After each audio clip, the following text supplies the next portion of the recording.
नमस्कार दोस्तों, एक बार फिर से स्वागत है आप सभी का आपके अपने YouTube चैनल में। पहला हमारा क्वेश्चन है, संविधान की प्रस्तावना में भारत को किस प्रकार का गणराज्य कहा गया है। संविधान की प्रस्तावना में भारत को किस प्रकार का गणराज्य कहा गया है। पहला हमारा ऑप्शन है संप्रभु लोकतांत्रिक गणराज्य, दूसरा ऑप्शन है संप्रभु समाजवादी धर्मनिरपेक्ष लोकतांत्रिक गणराज्य। तो पहला हमारा क्वेश्चन है, संविधान की प्रस्तावना में भारत को किस प्रकार का गणराज्य कहा गया है। संविधान की जो प्रस्तावना है उसमें भारत को किस प्रकार का गणराज्य कहा गया है वो आपको बताना है। पहला हमारा ऑप्शन है संप्रभु लोकतांत्रिक गणराज्य, दूसरा ऑप्शन है संप्रभु समाजवादी धर्मनिरपेक्ष लोकतांत्रिक गणराज्य, तीसरा हमारा ऑप्शन है संप्रभु लोकतांत्रिक समाजवादी गणराज्य और चौथा हमारा ऑप्शन है संप्रभु धर्मनिरपेक्ष लोकतांत्रिक गणराज्य। तो संविधान की जो प्रस्तावना है उसमें भारत को संप्रभु समाजवादी धर्मनिरपेक्ष और लोकतांत्रिक गणराज्य कहा गया है। तो इसका राइट आंसर हो जाएगा ऑप्शन बी। अब हम इसको विस्तार में देखते हैं। तो पहला जो पॉइंट है वो है संप्रभु। संप्रभु मतलब इसका अर्थ है कि भारत किसी भी विदेशी या आंतरिक शक्ति के नियंत्रण से पूरी तरह स्वतंत्र है। ठीक है। उसके बाद समाजवादी जो शब्द है वो 1976 के 42वें संशोधन द्वारा जोड़ा गया और ये बताता है कि भारत धन और संसाधनों का समान वितरण होगा और समाजवाद लोकतांत्रिक तरीकों से प्राप्त किया जाएगा। उसके बाद आता है धर्मनिरपेक्ष। अब धर्मनिरपेक्ष इस शब्द का अर्थ है कि भारत का कोई अपना आधिकारिक धर्म नहीं है और राज्य भी धर्मों के प्रति समान व्यवहार करता है और सभी नागरिकों को धर्म की स्वतंत्रता सुनिश्चित करता है। उसके बाद आता है गणराज्य। नेक्स्ट जो है लोकतांत्रिक। अब लोकतांत्रिक का अर्थ है कि भारत में सरकार का एक स्वरूप है जहां शक्ति लोगों के पास होती है, वो अपने प्रतिनिधित्व को चुनते हैं। उसके बाद है गणराज्य। गणराज्य का मतलब है कि भारत का राष्ट्र प्रमुख निर्वाचित होता है, वंशानुगत नहीं होता है। नेक्स्ट हमारा क्वेश्चन है, the grand old man of India किसे कहा जाता है। पहला हमारा ऑप्शन है बाल गंगाधर तिलक, दूसरा ऑप्शन है दादा भाई नौरोजी, तीसरा ऑप्शन है गोपाल कृष्ण गोखले और चौथा ऑप्शन है महात्मा गांधी। तो the grand old man of India दादा भाई नौरोजी को कहा जाता है और दादा भाई नौरोजी को भारत के ग्रैंड ओल्ड मैन के रूप में जाना जाता है और वो एक ब्रिटिश कालीन भारत के प्रमुख बुद्धिजीवी, शिक्षा शास्त्री, कपास व्यापारी और प्रारंभिक राजनीतिक व सामाजिक नेता भी थे। और दादा भाई नौरोजी के द्वारा जो लिखी गई एक पुस्तक है उसका नाम है poverty and un British rule in India, और जिसमें उन्होंने बताया कि कैसे अंग्रेज़ों ने भारत की संपत्ति को ख़त्म किया और देश में गरीबी बढ़ाई। तो कभी कभी ये भी पूछ लेते हैं कि poverty and un British rule in India जो पुस्तक है उसके लेखक कौन है, तो दादा भाई नौरोजी। इसका right answer option B. Next हमारा क्वेश्चन है योजना आयोग को किस वर्ष नीति आयोग से बदल दिया गया। योजना आयोग को किस वर्ष नीति आयोग से बदल दिया गया। पहला हमारा ऑप्शन है 2014, दूसरा हमारा ऑप्शन है 2015, तीसरा हमारा ऑप्शन है 2016 और चौथा ऑप्शन है 2017। तो योजना आयोग को 1 जनवरी 2015 को नीति आयोग में कन्वर्ट किया प्रधानमंत्री नरेंद्र मोदी जी ने। तो इसका राइट आंसर हो जाएगा ऑप्शन बी, 1 जनवरी 2015 को योजना आयोग के स्थान पर नीति आयोग का गठन किया गया। नेक्स्ट हमारा क्वेश्चन है कि कौन सा विटामिन सनशाइन विटामिन कहलाता है। कौन सा विटामिन सनशाइन विटामिन कहलाता है। पहला हमारा ऑप्शन है विटामिन ए, दूसरा ऑप्शन है विटामिन बी12, तीसरा ऑप्शन है विटामिन सी और चौथा ऑप्शन है विटामिन डी। तो सनशाइन विटामिन के नाम से जाना जाता है विटामिन डी, क्योंकि विटामिन डी को ही सनशाइन विटामिन के नाम से जाना जाता है, क्योंकि जो विटामिन डी है वो हमारी त्वचा पर धूप बढ़ाने से शरीर में बनता है और ये शरीर के लिए बहुत ज़रूरी होता है और हड्डियों के लिए स्वास्थ्य के साथ साथ रोग प्रतिरोधक क्षमता को भी मजबूत करता है। और विटामिन ए का जो रासायनिक नाम है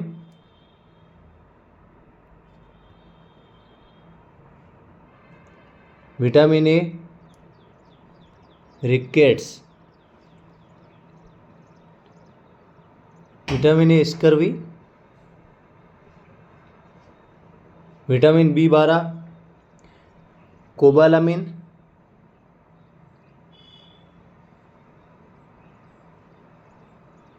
विटामिन C स्कर्वी और विटामिन D रिकेट्स। नेक्स्ट हमारा क्वेश्चन है, हरित क्रांति का संबंध है। हरित क्रांति का संबंध किससे है वो आपको बताना है। पहला ऑप्शन है दूध उत्पादन से, दूसरा ऑप्शन है गेहूं और चावल उत्पादन से, तीसरा ऑप्शन है तेल उत्पादन से और चौथा ऑप्शन है सब्जियों से। तो हरित क्रांति का जो संबंध है वो है गेहूं और चावल उत्पादन से, क्योंकि हरित क्रांति का जो संबंध है वो कृषि उत्पादन और उत्पादकता में वृद्धि करना, जिसमें उच्च उपज वाले किस्म के बीजों, आधुनिक सिंचाई की कीटनाशकों, उर्वरकों का उपयोग करके फसल की पैदावार बढ़ाई जाती है। और इसका जो मुख्य उद्देश्य है वो खाद्यान्न की कमी को दूर करके देश को आत्मनिर्भर बनाना था, और जिसके गेहूं और चावल जैसी फसलों के उत्पादन में सर्वाधिक वृद्धि हुई। तो हरित क्रांति का जो मुख्य संबंध है वो गेहूं और चावल उत्पादन से है। तो इसका राइट आंसर बी। नेक्स्ट हमारा क्वेश्चन है, भारत में पहली बार जनगणना कब की गई थी? भारत में पहली बार जनगणना कब की गई थी? पहला हमारा ऑप्शन है 1861 में, दूसरा ऑप्शन है 1872 में, तीसरा ऑप्शन है 1881 में और चौथा ऑप्शन है 1891 में। तो भारत में जो पहली और समकालिक जनगणना 1872 में ब्रिटिश वायसराय लॉर्ड मेयो के शासनकाल में हुई थी, लेकिन पहली पूर्ण और समकालिक जनगणना 1881 में लॉर्ड रिपन के शासनकाल में आयोजित की गई थी, जिसके बाद से हर 10 साल में नियमित रूप से जनगणना की जाती है। तो जो पहली जनगणना हुई थी वो गैर समकालिक थी, वो पूर्ण रूप से नहीं थी। तो जो वो हुई थी 1872 में, वो ब्रिटिश वायसराय लॉर्ड मेयो के शासनकाल में हुई थी, लेकिन पहली पूर्ण और समकालिक जो जनगणना थी वो 1881 में हुई थी, लॉर्ड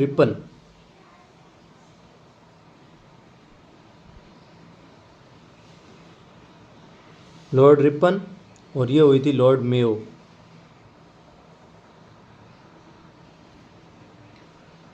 नेक्स्ट हमारा क्वेश्चन है, तो जो पहली जनगणना है वो 1872 में हुई थी। नेक्स्ट हमारा क्वेश्चन है, रक्त का लाल रंग किसके कारण होता है? खून का जो लाल रंग है वो किसके कारण होता है वो आपको बताना है। आप सभी जानते हो, पहला हमारा ऑप्शन है क्लोरोफिल, दूसरा ऑप्शन है हीमोग्लोबिन, तीसरा ऑप्शन है मायोसिन और चौथा ऑप्शन है प्लाज्मा। तो रक्त का जो लाल रंग है वो हीमोग्लोबिन की वजह से होता है, तो इसका राइट आंसर ऑप्शन बी हो जाएगा। नेक्स्ट हमारा क्वेश्चन है, कंप्यूटर का मस्तिष्क किसे कहा जाता है? कंप्यूटर का जो मस्तिष्क है किसे कहते हैं? पहला ऑप्शन है CPU, दूसरा ऑप्शन है ALU, तीसरा ऑप्शन है हार्ड डिस्क और चौथा ऑप्शन है मॉनिटर। तो कंप्यूटर का जो मस्तिष्क है वो CPU कहलाता है, सेंट्रल प्रोसेसिंग यूनिट। तो इसका राइट आंसर हो जाएगा ऑप्शन ए, क्योंकि जो CPU है central processing unit, CPU computer के सभी निर्देशों को निष्पादित करता है और गणनाएं करता है और पूरे सिस्टम के संचालन को नियंत्रण करता है, ठीक उसी तरह जैसे मानव का मस्तिष्क काम करता है वैसे ही। इसलिए कंप्यूटर का मस्तिष्क CPU कहलाता है। नेक्स्ट हमारा क्वेश्चन है, भारत में किस नदी को दक्षिण की गंगा कहा जाता है? भारत में किस नदी को दक्षिण की गंगा कहा जाता है? पहला हमारा ऑप्शन है कृष्णा, दूसरा ऑप्शन है कावेरी, तीसरा ऑप्शन है गोदावरी और चौथा ऑप्शन है नर्मदा। तो आप सभी जानते हैं भारत में गोदावरी नदी को दक्षिण की गंगा कहा जाता है। तो इसका राइट आंसर हो जाएगा ऑप्शन सी। और यह जो गोदावरी नदी है ये लंबाई, आकार और सांस्कृतिक महत्व के कारण प्रायद्वीपीय भारत की सबसे बड़ी नदी है। इसे दक्षिण गंगा भी कहते हैं।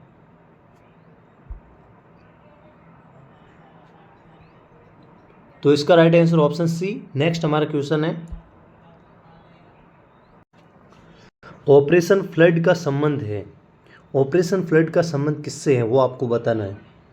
पहला हमारा ऑप्शन है अनाज उत्पादन से, दूसरा ऑप्शन है दूध उत्पादन से, तीसरा ऑप्शन है मत्स्य उत्पादन से और चौथा ऑप्शन है सब्जी उत्पादन से। तो ऑपरेशन फ्लड का जो संबंध है वो भारत के डेयरी उद्योग से है, जो श्वेत क्रांति के नाम से भी जाना जाता है। श्वेत क्रांति के नाम से भी जाना जाता है। और इस कार्यक्रम का जो मुख्य उद्देश्य है वो दूध उत्पादन को बढ़ावा देना, ग्रामीण आय में वृद्धि करना और उपभोक्ताओं को उचित मूल्य पर दूध उपलब्ध कराना। और यह जो कार्यक्रम है ये डॉक्टर वर्गीज कुरियन के नेतृत्व में शुरू हुई थी। और इस कार्यक्रम ने भारत को दुनिया का सबसे बड़ा दूध उत्पादन देश बनाया और डेयरी किसानों को सशक्त किया। तो ऑपरेशन फ्लड का जो संबंध है वो है दूध उत्पादन से। इसका right answer option B. Next हमारा क्वेश्चन है, पेनिसिलिन की खोज किसने की थी। पेनिसिलिन की खोज किसने की थी। पहला ऑप्शन है अलेक्जेंडर फ्लेमिंग, दूसरा ऑप्शन है आइंस्टीन, तीसरा ऑप्शन है न्यूटन और चौथा ऑप्शन है डार्विन। तो पेनिसिलिन की खोज 1928 में सर अलेक्जेंडर फ्लेमिंग ने की थी। उन्होंने लंदन के सेंट मेरी अस्पताल में एक फफूंद देखा जो बैक्टीरिया को मार रही थी और इस फफूंद से निकलने वाले जो पदार्थ था उसको पेनिसिलिन नाम दिया। तो ये भी पूछ सकते हैं कि पेनिसिलिन की खोज किसने और कब की। तो 1928 में सर अलेक्जेंडर फ्लेमिंग ने। नेक्स्ट हमारा क्वेश्चन है, अंतर्राष्ट्रीय योग दिवस कब मनाया जाता है। अंतर्राष्ट्रीय योग दिवस कब मनाया जाता है। पहला हमारा ऑप्शन है 21 मई, दूसरा ऑप्शन है 21 जून, तीसरा ऑप्शन है 21 जुलाई और चौथा ऑप्शन है 21 अप्रैल। तो अंतर्राष्ट्रीय योग दिवस आप सभी जानते हैं 21 जून को मनाया जाता है। इसका राइट आंसर ऑप्शन बी। 21 मई को आतंक विरोधी दिवस मनाया जाता है।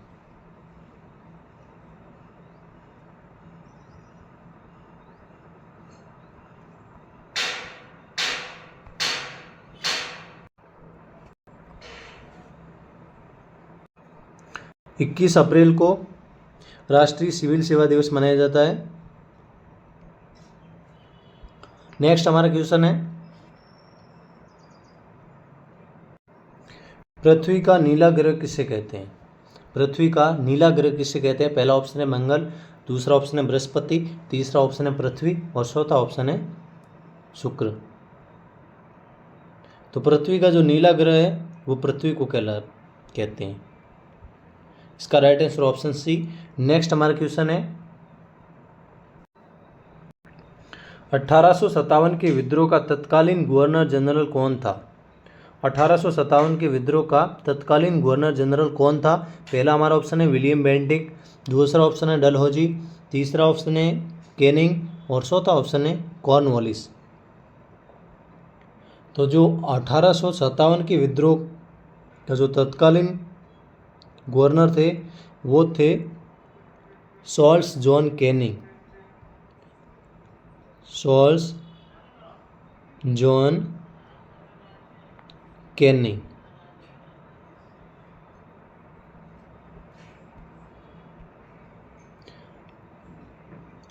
इन्होंने 1856 से 1862 तक गवर्नर जनरल के पद पर कार्यरत रहे और 1858 की विद्रोह समाप्त होने के बाद में भारत के पहले वायसराय भी बने। तो इसका right answer option C. Next हमारा क्वेश्चन है, जय जवान जय किसान का नारा किसने दिया था। जय जवान जय किसान का नारा किसने दिया। पहला हमारा ऑप्शन है महात्मा गांधी, दूसरा हमारा ऑप्शन है जवाहरलाल नेहरू, तीसरा ऑप्शन है लाल बहादुर शास्त्री और चौथा ऑप्शन है इंदिरा गांधी। तो जय जवान जय किसान का जो नारा है वो लाल बहादुर शास्त्री ने दिया। इसका राइट आंसर हो जाएगा ऑप्शन सी। नेक्स्ट हमारा क्वेश्चन है,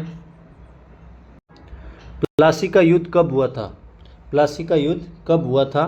पहला ऑप्शन है 1757, दूसरा ऑप्शन है 1761, तीसरा ऑप्शन है 1764 और चौथा ऑप्शन है 1857।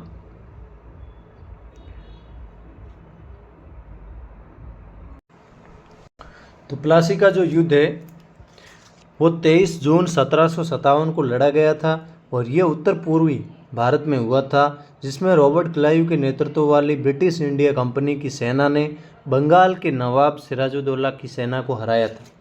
तो इसका राइट आंसर हो जाएगा ऑप्शन ए। और दिनांक पूछे तो 23 जून 1757। नेक्स्ट हमारा क्वेश्चन है, और ये भी पूछ सकते हैं किसके बीच में हुआ, तो वो आप बता देना कि रॉबर्ट क्लाइव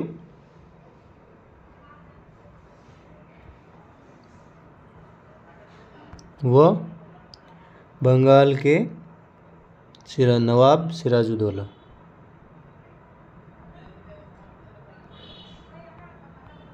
नेक्स्ट हमारा क्वेश्चन है, सिक्किम भारत का राज्य कब बना? बहुत इंपॉर्टेंट क्वेश्चन है।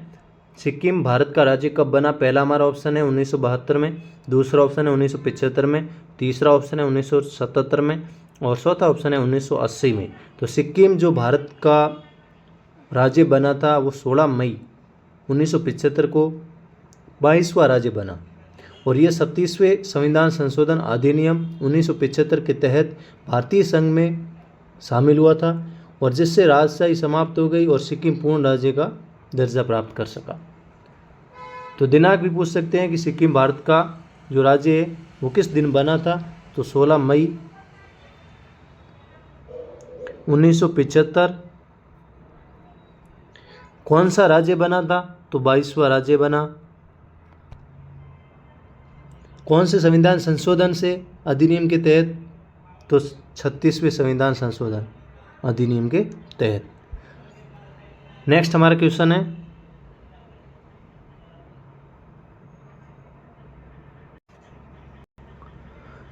दुनिया का सबसे बड़ा महाद्वीप कौन सा है? सभी जानते हो आप लोग, दुनिया का सबसे बड़ा महाद्वीप कौन सा है? पहला हमारा ऑप्शन है अफ्रीका, दूसरा ऑप्शन है एशिया, तीसरा ऑप्शन है यूरोप और चौथा ऑप्शन है ऑस्ट्रेलिया। तो दुनिया का सबसे बड़ा महाद्वीप है वो है एशिया महाद्वीप। इसका राइट आंसर हो जाएगा ऑप्शन बी। और दुनिया का जो सबसे बड़ा महाद्वीप है वो एशिया महाद्वीप है, जो क्षेत्रफल व जनसंख्या दोनों की दृष्टि से सबसे बड़ा है और इसका जो भौगोलिक क्षेत्र है वो 44 मिलियन वर्ग किलोमीटर से भी अधिक है, यानी पृथ्वी के कुल भूमि क्षेत्र का 30% है। नेक्स्ट हमारा क्वेश्चन है, विश्व पर्यावरण दिवस कब मनाया जाता है? पहला हमारा ऑप्शन है 5 जून, दूसरा ऑप्शन है 22 मार्च, तीसरा ऑप्शन है 1 दिसंबर और चौथा ऑप्शन है 10 जनवरी। तो आप सभी जानते हैं विश्व पर्यावरण दिवस 5 जून को मनाया जाता है। इसका राइट आंसर हो जाएगा ऑप्शन ए। उसके बाद 22 मार्च विश्व जल दिवस मनाया जाता है, 1 दिसंबर विश्व एड्स दिवस मनाया जाता है और 10 जनवरी को विश्व हिंदी दिवस मनाया जाता है। नेक्स्ट हमारा क्वेश्चन है, चिपको आंदोलन किससे संबंधित था? चिपको आंदोलन किससे संबंधित था? पहला ऑप्शन है प्रदूषण, दूसरा ऑप्शन है वृक्ष संरक्षण, तीसरा ऑप्शन है नदी संरक्षण और चौथा ऑप्शन है वन्य जीव संरक्षण। तो चिपको आंदोलन है वो वृक्ष संरक्षण से संबंधित था और इसका उद्देश्य था कि वनों को बचाया जाए, वनों की रक्षा की जाए। नेक्स्ट हमारा क्वेश्चन है, भारत में पहला अखबार कौन सा था? भारत में पहला अखबार कौन सा था वो आपको बताना है। पहला ऑप्शन है द टाइम्स ऑफ इंडिया, दूसरा ऑप्शन है द हिंदू, तीसरा ऑप्शन है बंगाल गजट और चौथा ऑप्शन है अमृत बाजार पत्रिका। तो भारत में जो पहला अखबार आया था वो था बंगाल गजट। इसका राइट आंसर हो जाएगा ऑप्शन सी, जिसे जेम्स ऑगस्टस हिक्की ने 1780 में शुरू किया था और जो एक साप्ताहिक अंग्रेजी अखबार था, एक सप्ते में एक बार आता था, और जो कोलकाता से प्रकाशित होता था। इसका right answer option C. Next हमारा क्वेश्चन है, वेदों की ओर लौटो का नारा किसने दिया था? वेदों की ओर लौटो नारा किसने दिया? पहला ऑप्शन है रामकृष्ण परमहंस, दूसरा ऑप्शन है महात्मा गांधी, तीसरा ऑप्शन है स्वामी विवेकानंद और चौथा ऑप्शन है स्वामी दयानंद सरस्वती। तो वेदों की ओर लौटो का नारा दिया था स्वामी दयानंद सरस्वती ने। इसका right answer option D. Next हमारा क्वेश्चन है, भारतीय राष्ट्रीय कांग्रेस की स्थापना कब हुई थी? भारतीय राष्ट्रीय कांग्रेस की स्थापना कब हुई थी? पहला ऑप्शन है 1881 में, दूसरा ऑप्शन है 1885 में, तीसरा ऑप्शन है 1890 में और चौथा ऑप्शन है 1905 में। तो भारतीय राष्ट्रीय कांग्रेस की जो स्थापना हुई थी वो 28 दिसंबर 1885 में मुंबई में हुई थी। 28 दिसंबर 1885 मुंबई। इसका right answer option B. Next हमारा क्वेश्चन है, बिजली का अच्छा चालक कौन सा है? बिजली का अच्छा चालक कौन सा है वो आपको बताना है। पहला ऑप्शन है लकड़ी, दूसरा ऑप्शन प्लास्टिक, तीसरा ऑप्शन तांबा, चौथा ऑप्शन रबर। चालक मतलब जो आसानी से करंट पकड़ सकता है। तो बिजली का जो सबसे अच्छा है चालक वो तांबा ही है, क्योंकि लकड़ी बिजली के साथ करंट नहीं पकड़ती है, प्लास्टिक के साथ नहीं पकड़ती है, रबड़ के साथ नहीं पकड़ती है, तांबा के साथ पकड़ रही थी। चालक का मतलब यही है कि जो करंट पकड़ता है उसको चालक कहते हैं। नेक्स्ट हमारा क्वेश्चन है, आज के इस प्रैक्टिस सेट का लास्ट क्वेश्चन है, UNO United Nation of Organisation का मुख्यालय कहाँ है? बहुत इंपॉर्टेंट क्वेश्चन है। पहला हमारा ऑप्शन है पेरिस, दूसरा ऑप्शन है लंदन, तीसरा ऑप्शन है न्यूयॉर्क और चौथा ऑप्शन है जिनेवा। तो यूएनओ का जो मुख्यालय है वो है न्यूयॉर्क में। इसका राइट आंसर ऑप्शन सी। तो आज के इस प्रैक्टिस सेट में हमने 25 क्वेश्चन कंप्लीट किए हैं। 25 में से आपके कितने क्वेश्चन सही हुए वो आप कमेंट सेक्शन में ज़रूर बताएं। कैसा लगा आपको ये वीडियो वो भी आप कमेंट सेक्शन में ज़रूर बताएं। बाकी मिलते हैं नेक्स्ट वीडियो में, तब तक के लिए जय हिंद, जय भारत, ऑल द बेस्ट।